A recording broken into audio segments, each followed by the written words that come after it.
research အကြောင်းကိုပြောရင်းနဲ့မှာဒီခုနကabstract ကိုပြောရင်းနဲ့မှာအခုဒါလေးကိုတစ်ချက်ထပ်ပြီးတော့ပြောပေးတာပေါ့နော်အဲ့တော့ဒီမှာပါလဲဆိုတဲ့အခါကျလို့ရှိရင် research တစ်ခုလုပ်တဲ့အခါကျလို့ရှိရင်အရေးကြီးတဲ့ဟာပေါ့နော်အရေးကြီးတာကဒီ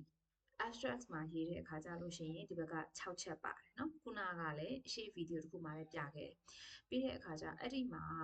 အာ basic ပေါ့နော်အခုမှစပြီးတော့မှ research လုပ်မယ် research ကိုအရင်ကြီးမကျွမ်းကျင်သေးဘူးဆိုတဲ့အခါကျလို့ရှိရင်ဒီဗီဒီယိုကိုကြည့်ပြီးတော့လုပ်ပါလဲဆိုတဲ့အခါကျတော့ research မှာအဓိကဘယ်အကြောင်းအရာတွေပါလဲဆိုလို့ရှိရင် introduction ပါတယ် objective ပါတယ် theory ပါတယ် method ပါတယ် finding ပါတယ် conclusion ပါတယ်နော်အဲ့ဒါကိုသူများရဲ့စာဆောင်အနည်းဆုံး၄ဆောင်လောက်ဖတ်ပြီးသွားတဲ့အခါကျလို့ရှိရင်ဘာလုပ်ရမလဲဆိုတဲ့အခါကျတော့ method ကိုသွားကြည့်လိုက် method မှာ data collection နဲ့ data analysis ဘယ်လိုလုပ်ထားလဲ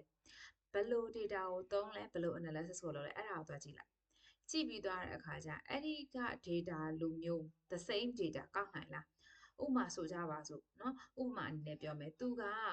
အသီးအနှံတွေကို analysis လုပ်ခဲ့အဲ့ဒီတရားမှာသူပန်းသီးတွေကိုကြီးပဲ analysis လုပ်ခဲ့တယ်ဆိုပါတော့သူ့ရဲ့ data collection မှာပန်းသီးတွေကြီးပဲဖြစ်ခဲ့မယ်ဆိုရင်ကိုကလိမ္မော်သီးကိုလုံးလို့မရဘူးလား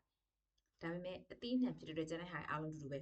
နော်ဥပမာလိမ္မော်သီးကိုလုပ်ခဲ့တယ်ဆိုရင်တမယာသီးကိုလုပ်တဲ့ဆိုတဲ့ပုံစံမျိုးပြားလိမ္မော်ကိုလုပ်တဲ့ဆိုတဲ့ပုံစံမျိုးအဲ့တော့သူများစီကကူးချတာမဟုတ်ဘူးဒါပေမဲ့နီးလန်းကိုအတူယူထားတာ reference လုပ်ထားတာရည်ညွှန်းထားတာကိုးကားထားတာ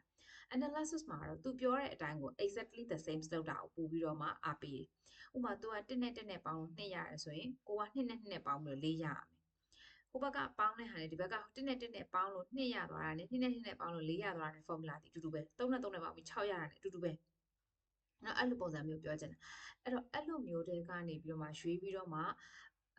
ခေါင်းစဉ်မတူဘူးပြီးရင် data မတူဘူးဆိုလို့ရှိရင်သုံးလို့ရတယ်အဲ့ဒါကြောင့်အလွယ်ဆုံးအနေနဲ့အသုံးများသောပုံစံတစ်ခုပြမယ်နော်ဥပမာ KBZP နော် KBZP ရဲ့ customer satisfaction နဲ့ marketing mix နဲ့လုပ်တယ်ဆိုပါတော့နော်ဒါအကယ်လို့ business ဘက်က industry မတူဘူးဆိုလို့ရှိရင် Google Scholar Scholar ဖြစ်တယ်ဟိုမှာ Google မှာရှာကြည့်လိုက် marketing mix လို့ပြောလို့ရှိရင်အချက်9ချက်ထွက်လာလိုက်မယ်နော်အဲ့ဒီအချက်9ချက်နဲ့ customer satisfaction နဲ့လုပ်တယ်ဆိုလို့ရှိရင်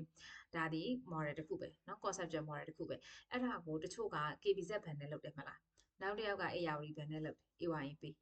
နောက်တစ်ယောက်က CB ဘန်နဲ့လုပ်တယ်အားလုံးတူတူပဲနော် analysis လုပ်သွားတဲ့ဟာအားလုံးတူတူပဲအဲ့ဒီလိုပုံစံမျိုးနဲ့ကိုယ့်ဘာသာရဲ့အတိုင်းမှာသက်ဆိုင်တဲ့ data collection ဘယ်လိုလုပ်ထားလဲသွားကြည့်မယ် data analysis ဘယ်လိုလုပ်ထားလဲသွားကြည့်မယ် analysis ကို exactly the same လုပ်မယ်သူတော့ပြောတဲ့အတိုင်းလုပ်မယ်သူ text လုပ်တဲ့အတိုင်းလုပ်မယ်ထွက်လာတဲ့အဖြေမတူဘူးစိတ်မပူနဲ့เนาะပြီးရင်သူသုံးတဲ့ data ဘာလဲကြည့်မယ် type of data တူမယ်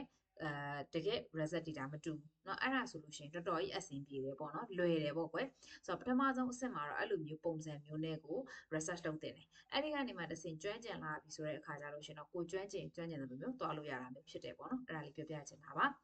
နောက်ထပ်ဗီဒီယိုတွေမှာပြန်ဆုံပါမယ်